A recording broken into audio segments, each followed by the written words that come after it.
seu cérebro, ele é muito veloz. Ele tem uma velocidade como se ele fosse uma Ferrari, como se ele fosse um carro de Fórmula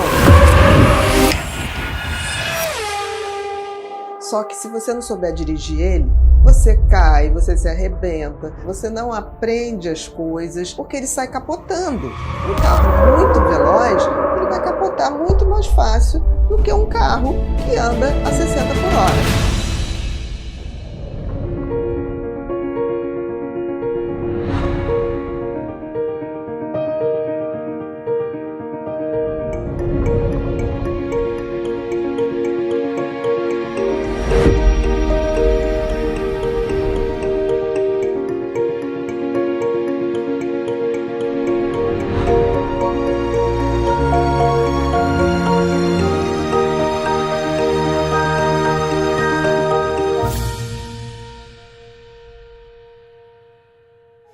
Tem muita gente que acha que o TDAH é algo raro ou mesmo incomum. Segundo a Organização Mundial da Saúde, a OMS, e a Associação Americana de Psiquiatria, a APA, cerca de 4% dos adultos e de 5 a 8% de crianças e adolescentes de todo o mundo sofrem de TDAH. Isso corresponde a cerca de 159 milhões de adultos e quando falamos da população infantil, esse número pode chegar a 152 milhões. Shirley, meu nome, Barbosa também, que eu honro muito Barbosa, e o da Silva, que é do pai das meninas, né? Sônia Cristina, irmã da Ana Beatriz. Sou Márcio Barbosa, trabalho com a Bia já há uns 24 anos. Conheci a doutora Ana Beatriz em 1998. Jacira, sou cabeleireira há 45 anos. Olá, tudo bem? Eu sou Alex Rocha, sou amigo e sócio da Bia e nos conhecemos em torno de uns 10 anos.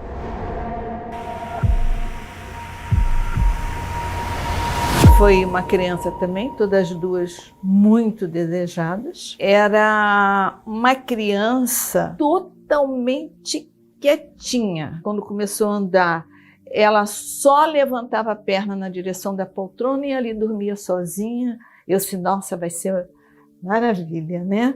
Mas quando ela foi ganhando idade, ela se tornou uma criança levada. Brincadeira de boneca era para a irmã, ela queria os carrinhos, ela queria coisa tivesse movimento e não uma boneca que é mais estática. Né? Bom, a primeira coisa que me vem à mente foi o nascimento dela, o nascimento da minha irmã. Eu fiquei fascinada, porque na realidade eu tinha quase 5 anos, né? Nossa diferença de quase 5 anos. Eu me lembro muito bem, assim, a ansiedade de terminar a escola para chegar em casa.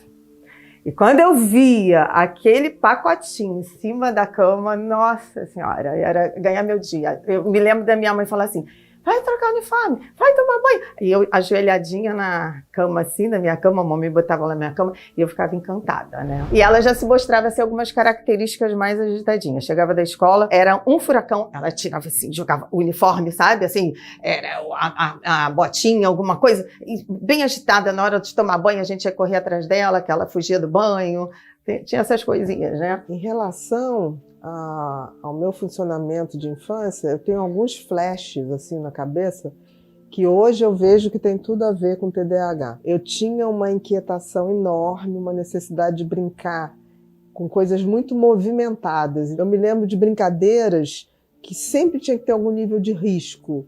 Então eu tinha um primo da minha mesma idade, o Luizinho, e eu me lembro que ele começou a andar de skate. Aí eu falei, nossa, isso é bem legal. E aí ele falou, não, mas dá para ficar melhor. Aí ele começou a fazer uma rampa e a gente voava naquela rampa. Era tudo sempre muito pelo gosto da aventura, do que pudesse trazer uma adrenalina. E eu achava aquilo muito interessante. Tipo assim, eu não vi o risco de me machucar. Então, para mim, era tudo muito intenso. Ao mesmo tempo que eu era uma criança mais tímida, assim, para falar, para ir numa festinha de aniversário. Eu gostava muito de brincar sozinha, ou então com meu primo, que era o meu super-herói, porque meu primo era 10 vezes mais hiperativo que eu. Então eu achava que tudo que ele fazia, eu podia fazer. Ele pulava muro, ele tinha uma habilidade, assim, meio Homem-Aranha.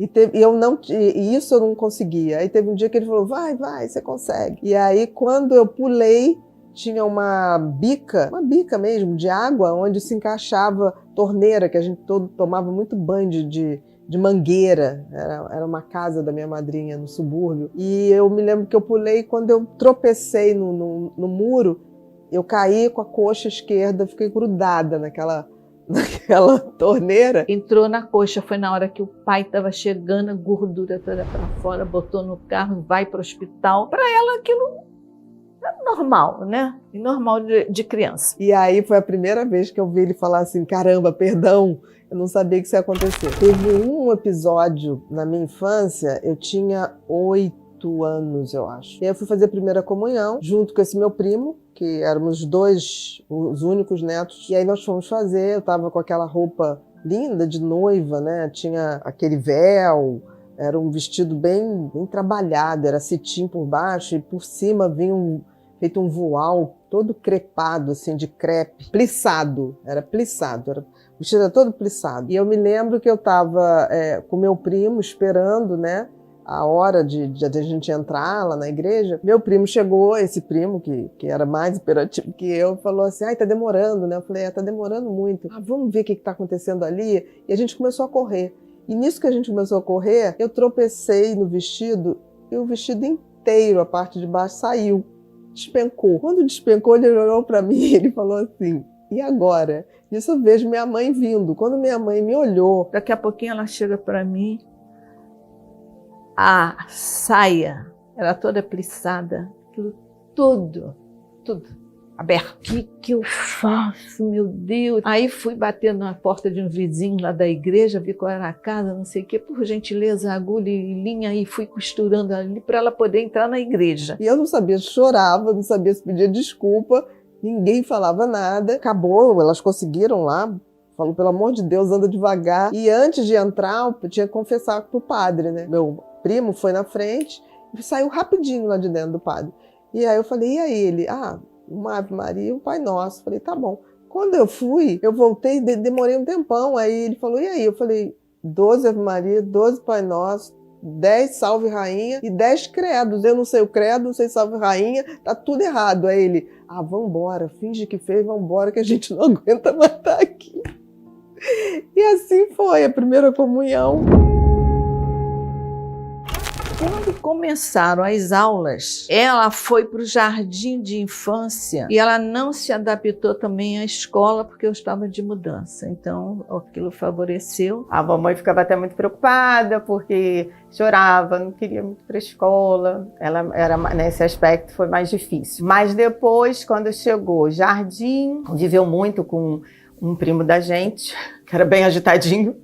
E ela já se mostrava assim, algumas características mais agitadinhas. Chegava da escola, era um furacão, ela tirava assim, jogava o uniforme, sabe? Assim, era a botinha, alguma coisa. E bem agitada, na hora de tomar banho, a gente ia correr atrás dela, que ela fugia do banho. Tinha essas coisinhas, né? Escrever, eu achava que eu escrevia certo, mas na hora que iam corrigir o que eu estava escrevendo, era cheio de erros, mas eu entendia o que eu queria dizer, mas eu não conseguia transformar aquilo em escrita. Minha mãe, que era professora, achava que era um erro de alfabetização da escola, que a professora não estava sabendo me alfabetizar, a minha irmã ficava preocupada, meu pai, professor de português, não entendia porque tantos erros e por que eu não pontuava, não tinha vírgula, não tinha parágrafo. Muito tempo depois eu fui descobrir porque eu tinha o TDAH mais a dislexia. Belo dia ela estava com um livro, mamãe era professora, né? Então pegava firme em casa, assim, para ela poder fazer essa alfabetização em casa. Ela estava lá com o livrinho. Aí eu falei, o que você está fazendo? Ela, estou lendo. Eu falei, você está lendo? Estou. Mas você já sabe ler? Ela, sei, do meu jeito. Levou muito tempo, assim. Eu me lembro que uma das coisas mais traumáticas na escola era o tal do ditado. E tinha uma professora de português que ela não avisava quando ia ter ditado. Então, quando ela falava, hoje nós vamos fazer ditado, Eu me lembro que foi a primeira sensação que hoje eu sei que era um pré-pânico, porque o coração fazia tá, tá, tá, tá, tá, tá, tá, tá, tá, a respiração muito curta, e ela começava a ditar uma história, aí ela falava assim, então o céu estava azul, e ela continuava, e eu parava no azul e ficava falando, gente, azul, quando eu estiver de férias eu vou pra praia, o céu vai estar azul, a minha mente é longe. Um dia, quando eu puder viajar de barco, vai ter muito céu azul, muito mar azul. E aí, quando eu ia ver, o ditado estava lá na frente, eu estava aqui, ainda no azul. Eu ia derivando as coisas que iam me falando, eu ia abrindo portas na minha cabeça para outras coisas que não tinham nada a ver com o ditado. Então, eu geralmente zerava o ditado, era uma coisa traumática. E eu não entendia por que aquilo acontecia. A professora achava que eu fazia de propósito, do tipo, por que você se recusa a escrever? É só escrever o que eu estou falando. O problema é que o que ela falava se perdia muito rápido. E ninguém falava nisso na época, ninguém fez diagnóstico. Então, assim, eu fui vencendo pela insistência dos meus pais, assim, não, vamos de novo. Eu fui decorando o que era errar. Eu fui decorando como era a palavra certa, apesar de escrever errado. Então eu trocava, por exemplo, escrever cochilo, escrevia chiculo. Eu trocava as letras, muitas palavras. Então uma vez eu tinha lido e era para falar que existia uma mulher que era promíscua, né, de promiscuidade.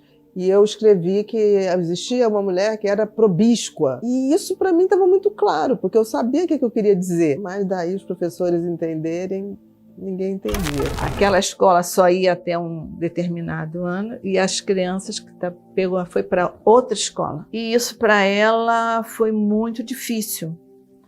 Por quê? Era uma escola nova, professores que ela nunca conhecia. E aí um belo dia ela chegou para mim, isso já na terceira série, ela chegou para mim, mamãe, eu quero sair daquela escola. Eu disse, por quê, minha filha? Porque eu sei que eu não sei nada. De matemática, sem nada, português tinha dificuldades. Eu quero ir para uma escola, Palas, na Tijuca, que era uma escola rígida, em conteúdos. Eu disse, minha filha, você vai para o Palas, vai apresentar muita dificuldade. E meus pais olharam com uma cara assim, você não vai passar para lá. E eu me lembro que eu me dediquei demais. E a partir passei para essa escola e a partir dali eu sabia que eu tinha que estudar 5, 6 horas por dia e eu fiz daquilo um hiperfoco, porque eu queria compensar essa coisa estranha que eu tinha, que eu sabia que eu tinha, mas que ninguém dava nome. Entendeu? Que hoje eu sei. Eu me lembro que eu falei assim, cara, eu tenho que mudar, porque não é possível. Eu era muito descoordenada, então as coisas caíam da minha mão, eu não sei como as coisas aconteciam. E paralelo, eu tenho uma irmã que era o oposto, a minha irmã era a bailarina. Era aquela menina toda correta, aquela menina toda harmoniosa. Então era um contraste muito grande. Mas a coisa mais interessante é que a minha irmã nunca me cobrou essa harmonia. Ela sabia que eu tinha alguma coisa que ninguém também explicava. E ela tinha uma paciência enorme, assim, enorme. Ela nunca me criticou, ela nunca me chamou a atenção, ela só tentava me ajudar. Eu chegava da escola, eu me lembro que eu tirava tudo da pasta, e ela tentava organizar meu material, mas eu não conseguia, porque eu vivia naquela desordem e era mais ou menos na desordem que eu conseguia me organizar. Eu sempre fui assim, meio organizadinha, né? Devo confessar. Eu via ela estudando, às vezes, assim, um pouco assim, menor, eu olhava assim, como é que ela conseguia estudar com aquela mesa assim, né? Porque eu, quando estudava, botava aqui, aquele livro aqui. Não, era assim. E ela naquele mar de livros, era que ela conseguia, né? E ela fazia bem. Levei muito tempo para entender que eu precisava de script, né? Ter hábitos, começar a ter muitos hábitos. E quem me salvou nessa coisa do estudo foi uma professora particular que a minha mãe arrumou, que era a tia Marília. Tia Marília dava todas as matérias. todas. E ela ia todos os dias lá em casa, a gente estudava 3 horas por dia, fazia os deveres, ela me tomava as lições. Isso depois de 2 anos virou um hábito. E aí a partir dali eu não precisava nem mais da tia Marília, porque ela já tinha me organizado a um tal ponto e treinado, mas eu de vez em quando pedia a tia Marília. Era como a tia Marília me deu segurança, foi aquela pessoa que chegou, você pode. Seja o que você tiver, se você se esforçar muito, você consegue. E aí a partir dali eu comecei a falar, eu posso qualquer coisa, mesmo que eu tenha que estudar muito. E aí a minha vida foi mudando. Eu agradeço demais. Foi a pessoa que me deu uma autoestima do tipo assim, para você vai ser mais difícil, mas você vai conseguir. E realmente eu consegui. Ela sai da minha vida quando eu vou fazer o 2º grau, e mesmo assim, sempre eu ligava para ela, até para ter alguém que falasse assim, não, vai que você consegue. E aí eu me lembro que eu queria fazer, não sabia o que eu queria fazer, não tinha a menor ideia do que eu queria fazer de profissão. Eu sabia que eu não queria engenharia e eu achava que eu também não queria medicina. E aí a minha irmã, no ano do vestibular, preencheu tudo lá, ainda falou assim, Ninha, faz odontologia, porque eu já estou formada, e aí você vai trabalhar comigo no consultório, deu todo apoio. Eu acho que ela tinha medo que eu não desse para nada. E ela falou assim, ela vai trabalhar comigo, eu vou dar um jeitinho nela. Tá, vou fazer odontologia, mas eu não falei aquilo para agradar. Quando eu cheguei para me inscrever, e esse dia eu fui sozinha, não sei porquê, acho que minha irmã não pôde ir comigo. Eu, na fila para entregar o papel, eu conheci um garoto, o Caio, o nome dele. E ele falou, você vai fazer o quê? Eu falei assim, eu vou fazer odontologia. Ele falou, eu vou fazer medicina. Tá. E aí eu olhei pra ele e falei, caramba, eu acho que eu quero fazer medicina. Mas não sei por quê. Nunca mais vi aquele garoto, o Caio, na minha vida. Ele sumiu, desapareceu da minha vida. Como é que eu faço pra botar medicina aqui? Aí ele me explicou o número. Ele falou, você vai querer primeira opção? Que eu falei, eu quero ERJ, que eu moro aqui perto, na Tijuca. Ele falou, eu vou botar Fundão, que eu moro mais perto, pro Fundão, na Ilha do Governador. Falei, tá bom. E aí eu fui, botei, ele me ajudou ali, mudou tudo. E quando eu cheguei em casa, todo mundo esperando que eu falasse, e aí, fez a inscrição para odontologia, botou o quê? Eu falei, não, vou fazer medicina. Eu senti que todo mundo olhou meio assim, caramba, o que vai ser isso? A gente não tinha essa noção, né, que ela ia para esse lado, aí ela focou. É o que eu falo, né, é muito interessante como, de repente, tudo é muito desorganizado, tudo é muito fora do contexto e, de repente, tudo se torna muito direcionado. Isso é uma característica assim, que eu acho muito interessante nela. Aquele olhar do tipo, ela não vai conseguir, me fez tipo assim, bom, se eu estudava 3 horas por dia com a tia Marília, eu ia dobrar, eu ia estudar 6 horas por dia para poder passar no vestibular de medicina. E aí eu faço uma nova mudança. Eu falei, não, eu quero ir para um colégio, um curso que seja mais forte. Aí, novamente, eu faço aquele movimento de pedir para ir para um lugar mais forte, mesmo sabendo que aquilo ia me custar mais tempo. E aí eu fui para um cursinho chamado, na época, Colégio Baense, que era no centro da cidade. Eu pegava o metrô, ia para lá, era um curso que era o dia inteiro, bem puxado, e fiz o curso. Muitas vezes eu falava assim, realmente, eu devia ter ficado lá, porque eu não tinha mais vida. Quando chegou setembro, eu me lembro que eu falei, eu já sei toda a matéria, de tanto que eu estudava. Eu agora vou ficar em casa estudando sozinha, porque aquilo me distraía menos. Eu tenho essa coisa, TDAH tem uma hora que ele tem que ser ele. O resto em volta atrapalha um pouco, porque você fica se ligando no que os outros estão conversando, no que os outros estão fazendo. E aí eu falei com os meus pais, agora eu só vou ficar em casa. E eles ficaram meio assim. Minha mãe ainda falou, vai na parte da manhã e você estuda a parte da tarde. Aí eu ainda fiquei indo um pouco na parte da manhã, mas não ficava no reforço na parte da tarde. E realmente, quando eu fiz o vestibular, eu passei de primeira, assim, super bem colocada, a ponto de eu não acreditar que eu tinha passado daquela forma. E eu me lembro que os primeiros dias na faculdade, eu estava lá sentada, entrava um pessoal que eu achava estranhíssimo, que era o pessoal do diretório para chamar para festa. Eu falei, pronto, é agora que vamos descobrir que não sou eu. E aí, quando eu entrei na faculdade, tinha uma outra, Ana Beatriz, realmente. Essa tinha passado em primeiro lugar. Eu falei, pronto, trocaram o nome e em qualquer momento vai dizer. E é claro que depois eu fui ver que não tinha como, porque eu estava na lista da faculdade, não era mais só um erro do jornal. E a partir dali, os primeiros 2 anos foram bem legais, assim, pelas pessoas que eu conheci, por amigos muito queridos, né? Mas quando chegou assim no final do segundo ano, eu falava, isso tá chato. Era muita teoria, era livro, artigo. E eu falei assim, será que é isso que eu quero? Aí eu fui e falei, não, a partir do ano que vem não vou fazer mais não. Eu vou mudar, vou para jornalismo. Aquilo começou a me dar um tédio, essa parte do ciclo básico, né? No terceiro ano não voltei. Quando chegou o terceiro ano, janeiro, foi chegando, fevereiro, ela deitada. Ana Beatriz, as aulas já começaram? Ela falou assim, não, mãe, mas começaram não. Liguei para uma amiga dela, aí essa amiga estudou na Shirley, nós estamos já uma semana ou duas de início, a Ana Beatriz não apareceu. Fui ao quarto, Ana Beatriz, levanta, muda sua roupa e você vai para a faculdade. Depois eu sentei mais devagar quando ela voltou. Mas do que você quer, minha filha? Afinal de contas. Olha, eu posso dar aula disso, de inglês, de história, de geografia, eu posso continuar fazendo tablado, que eu fazia tablado e gostava muito. Minha filha, se você desse uma opção, eu assinava embaixo, você deu 5. Significa que você não sabe o que você quer ainda. Então, Seixas Gran Rio, o concurso era anual. Não é? Você vai, para escolher um desses, você vai parar um ano e quando chegar no final do ano, você tranca a matrícula, você sai e você recomeça no ano seguinte.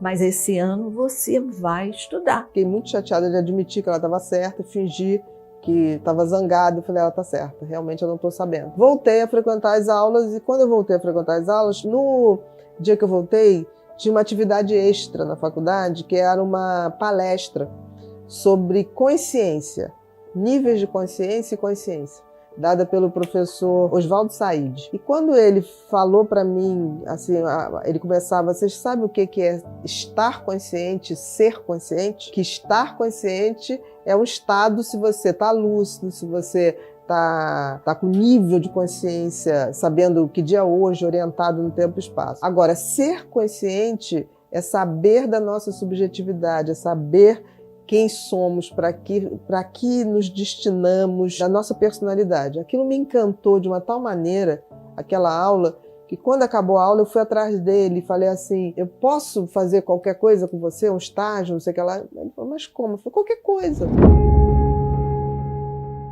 Ele trabalhava no hospital do Inampes, em Jacarepaguá, que tinham 2 enfermarias com 400 pacientes psiquiátricos crônicos, aqueles que ninguém queria ver. E aí ele me botou para fazer estágio lá. Eu me lembro que ele falou assim, eu quero que você faça um histórico do paciente. Eu nunca tinha feito história de paciente psiquiátrico. E aí eu fiz do que eu achei que era. Eu levei, ele falou, tá horrível isso. Aí eu falei, tá, então me diga o que é para fazer. Aí ele me explicou, ele falou, não, eu não vou nem te explicar. Você vai fazer, vai trazer semana que vem. Aí eu peguei todos os livros de psiquiatria que tinham, montei uma história de um paciente, mas assim, com primor. Eu acho que eu levei umas 6 horas para fazer aquilo. Quando eu apresentei para ele, na semana seguinte, ele falou assim, você nasceu para ser psiquiatra. E você tem uma outra coisa que se chama efeito xamã. Eu falei, o que é efeito xamã, Oswaldo? Ele, os pacientes gostam de você. Eu vi você se movimentando. Não tem um louco aqui que não goste de você. Não tem um louco aqui, os mais agressivos, que você não controle eles falando com maior docilidade. Ele falou para mim, você vai ser muito mais bem-sucedida do que eu sou na psiquiatria. E a partir dali eu comecei a dar plantão, comecei a trabalhar, continuei fazendo a faculdade de medicina, continuei me dedicando. Mas quando eu me formei, eu já tinha uma experiência, eu trabalhava em várias clínicas de psiquiatria, já ganhava meu dinheirinho e fui seguir meu caminho, assim. Foi bem legal, foi bem legal. Hoje, eu olhando para trás, tudo aconteceu na hora certa, no momento certo. E foi aí que houve a paixão dela pela psiquiatria, quer dizer, foi tudo muito direcionado, porque ao entrar no terceiro ano, ela dá de cara com a psiquiatria. Então, dali a paixão veio, ficou, e tá até hoje, né? Uma viagem, todo mundo queria viajar para Caribe, Disney. Eu quis fazer um mini curso sobre depressão nos Estados Unidos. Era como se fosse um simpósio. E eu podia ir como estudante de medicina. E aí eles pagaram com muito sacrifício, meus pais professores. E aí eu fui. Quando eu fui, o que aconteceu? Eu fui para fazer um curso de depressão. Acabou que eu cheguei lá, me atrasei, fui no dia errado e entrei no curso, já tinha começado. Só que tem que ir lá no rola. Tipo assim, olha, o curso começou ontem e não era nem às 9 horas da manhã, era às 7 horas da manhã. Então você não tem como. Acabou. Não tem. Eu falei, mas não tem como eu pegar. Não, acabou. Tá. Eu falei, mas eu não posso voltar a ser um certificado. Pelo amor de Deus, papai. Aí comecei, não. Aí tinha uma segurança, que era a segurança do evento, ela me viu sentada ali meio que chorando. Ela falou assim, que tanto você está chorando? Eu falei, aconteceu isso. Ela, que chato, mas como é que você não acordou? Como é que você não viu? Como é que você não leu? Eu falei, pois é, não sei. Mas eu sou assim, eu troco as coisas. Aí ela falou, eu tô vendo que você não é uma má pessoa, não. Olha, eu vou te dar uma dica, tem um curso que vai começar daqui a 1 hora ali, tá? Que não é nada de depressão, mas pelo menos você começa e leva, e tem vaga, se inscreve aqui agora.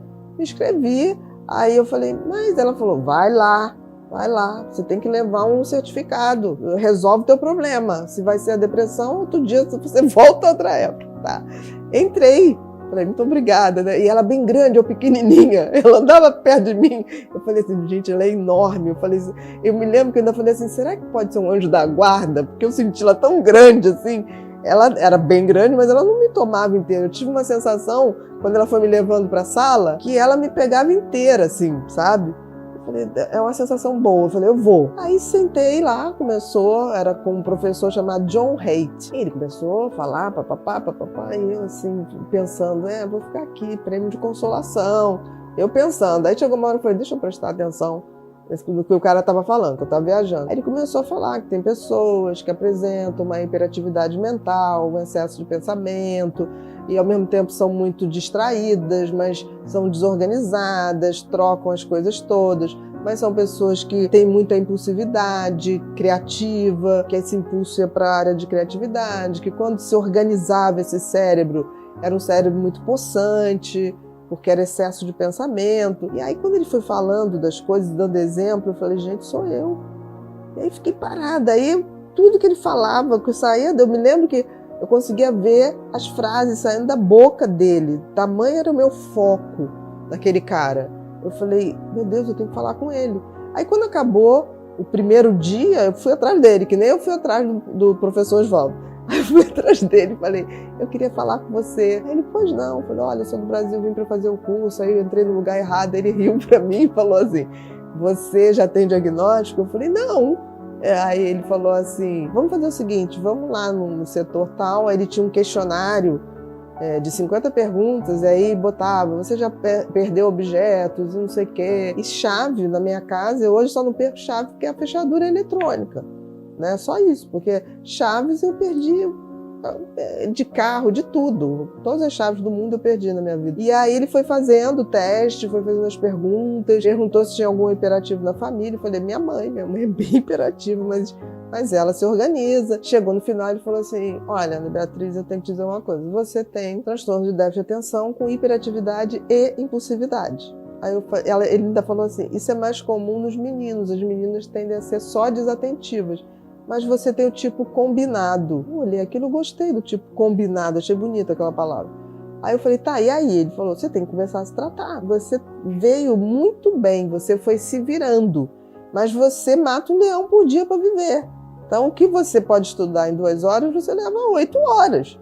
Vai dar certo? Você já está dando certo, você passou por uma faculdade, mas a vida pode ser um pouco menos dolorida, porque daqui a 20 anos esse cansaço vai te pegar.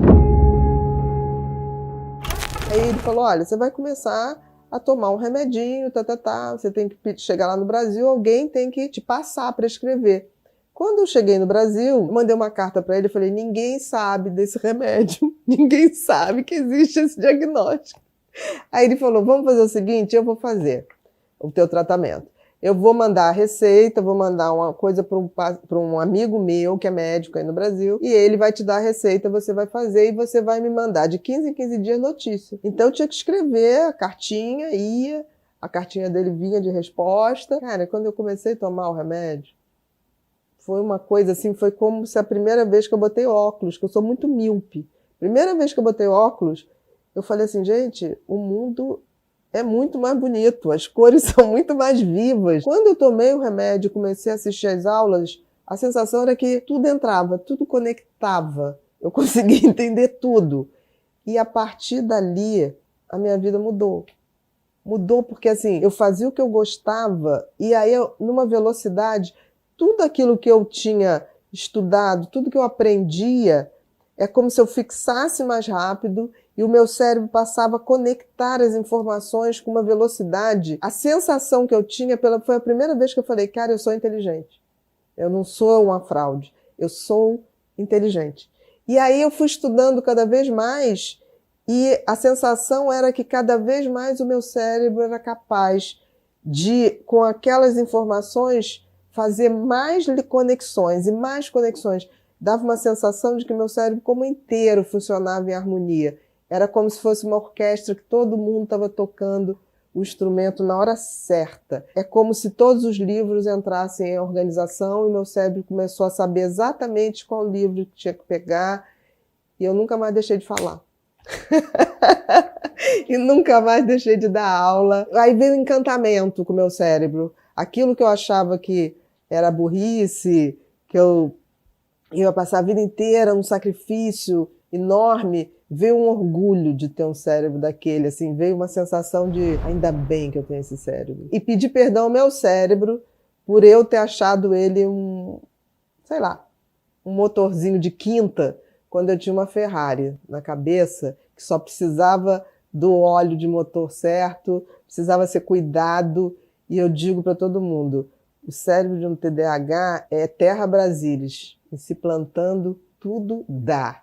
E se plantar e se dedicar, depois o cérebro sozinho ele sabe se dirigir. É um Tesla. Depois é um automóvel automático. Ele, depois que você enche ele de conteúdo, ele mesmo começa a se conectar. Ele tem uma inquietação que leva a tal da criatividade, que leva a tal de querer mais e mais e mais. E talvez seja essa a minha sensação que eu tenho. Eu nunca me acho com a idade que eu tenho.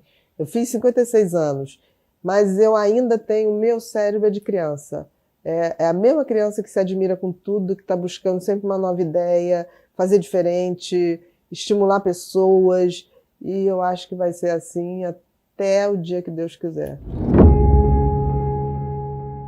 Ela tem um cérebro privilegiado. Ela diz, olha que ela diz que eu que tenho, mas é ela que tem. Tem a capacidade de pensar em 30 coisas no mesmo segundo. E pedir tudo no mesmo segundo, né? E a gente, aquela correria toda, e daqui a pouco interfone. Você fez aquilo? Fiz. Ah, não, mas fez aquilo. Ó, vai lá e faz. Ela interfona e fala, filho, chega aqui. Quando fala chega aqui, a alma até sai do corpo. Eu falei, meu Deus, o que vem aí? E aí vem sempre uma novidade. Ela sempre é aquela mente pensante o tempo todo. É a verdadeiramente inquieta, né? Aquela criatividade, ela pensa numa coisa, você fala, hoje eu sonhei com você, aí dá uma possibilidade, a gente pode fazer isso, tá sempre ali trabalhando, criando, é uma criatividade non-stop, é aquela coisa que não para, sabe, e sempre produtiva, coisa boa, e é muito legal, e ela com todo esse TDAH dela, ela tem esse hiperfoco no trabalho, mexa com tudo nela, mas não toque no trabalho dela. Aí tem problema, uma máquina de criar. Ela é assim. Gente, o trabalho diário com a Ana é maravilhoso. Eu posso dizer, como um profissional, essa troca que a gente tem diária, eu digo que é uma coxa de retalho, e essa conexão com cada paciente, eu acho que leva a gente aonde a gente está chegando sempre. Toma isso, porque você vai melhorar assim. Marcinho, cuida disso. Marcinho se alimenta melhor. Ela tem esse cuidado, sabe? Mas eu também não posso deixar de passar as coisas mais engraçadas que a gente tem de perrengues, né? A gente estava indo para uma viagem, palestras, e eu estava levando os equipamentos de neurofeedback. Eu saí de casa, a gente costuma, antes de sair, tô saindo também. E aí ela liga para mim e fala, meu filho, isso é um modo muito carinhoso que ela me trata nos bastidores, está um trânsito terrível e eu acho que eu vou perder o avião. Eu falei, então eu não embarco. Ela falou, não, você embarca e qualquer coisa eu vou depois. E com isso, sim, ela conseguiu correr, e é muito engraçado que ela conseguiu chegar a tempo. E ela vem super calma, andando e olhando assim, gente, como a Ana é simples, né? Ela com uma única mochilinha nas costas, mochilinha dela do dia a dia, sem nada na mão, e eu com bolsa, blazer. E aí ela chega perto de mim e falei, Ana, como você conseguiu chegar tão rápido? Eu abri a janela do táxi, estava passando um carro da polícia, eu pedi ajuda e eles me deram carona. E aí ela conseguiu chegar no aeroporto. Mas o mais engraçado foi na hora que a gente entrou, embarcou, e aí na hora eu falei, Ana, me ajuda a guardar as coisas no bagageiro. Ela tá me ajudando. Ela falou, cadê minha mala? Eu falei, não sei, você tá sem mala, você veio sem mala. Não, eu vim com a minha mala. Inclusive, pra não perder, eu vim com aquela mala minha do Romero Brito, que é uma mala coloridíssima, né, gente? Assim, gritante. Assim, ela não ia perder a mala, mas perdeu. E aí eu falei, Ana, será que você tirou do carro da polícia? Eu tirei. Aí ela rapidamente, deixei no raio-x. Aí chamou a aeromoça. A aeromoça, não, vamos lá. E aí ela desce do avião com a aeromoça. E quando elas chegam perto da mala, ela chega uma confusão em volta da mala dela. Vocês imaginam, uma mala pequena, do Romero Brito, coloridíssima, largada dentro, perto do raio-x, pós passar raio-x. Tem alguma coisa esquisita ali. E aí já tinha polícia, já tinha um monte de gente em volta. Ela falou, minha mala, minha mala, minha mala. E aí, ufa, né? Ela consegue, embarca de novo e a gente vai rindo até chegar no aeroporto. O engraçado, né? Dali, a Ana tem um ritual. Para não esquecer nada, se ela para tomar um café no aeroporto, quando ela levanta, ela conta. 1, 2, 3. Eu tenho 3 malas.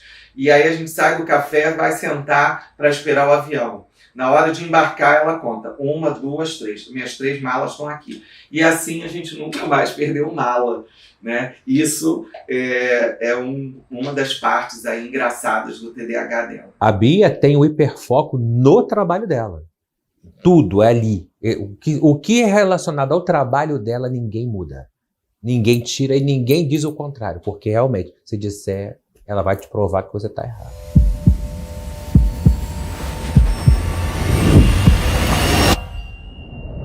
Falar dela é isso, é uma pessoa de coração imenso, enorme. Eu sei que eu posso contar para ela no que der, no que vier, porque é um amor que a gente não consegue explicar. É aquele amor que não se mede, amor que, né, é inexplicável. E eu acho que é isso mesmo, isso que vem, característica dessas pessoas, né, que tem a mente meio agitadinha, mas são pessoas que têm muito amor para dar. São muito boas, assim, com todos. Eu acho que trata todo mundo igual, de A a Z, né? Tem pessoas que fazem até distinção. Ah, hoje eu sou assim, hoje eu sou assado. Esse aprendizado, essa educação toda que passa para as pessoas. E eu espero que quem, né, segue, as pessoas que seguem a minha irmã, que apreciam o trabalho dela, realmente é um grande exemplo. É um grande exemplo para a família, para os sobrinhos, até para os pais, né? Apesar deles terem educado. Mas passa muita coisa boa. Chorou junto, a gente torceu, a gente vibrou. São vários momentos.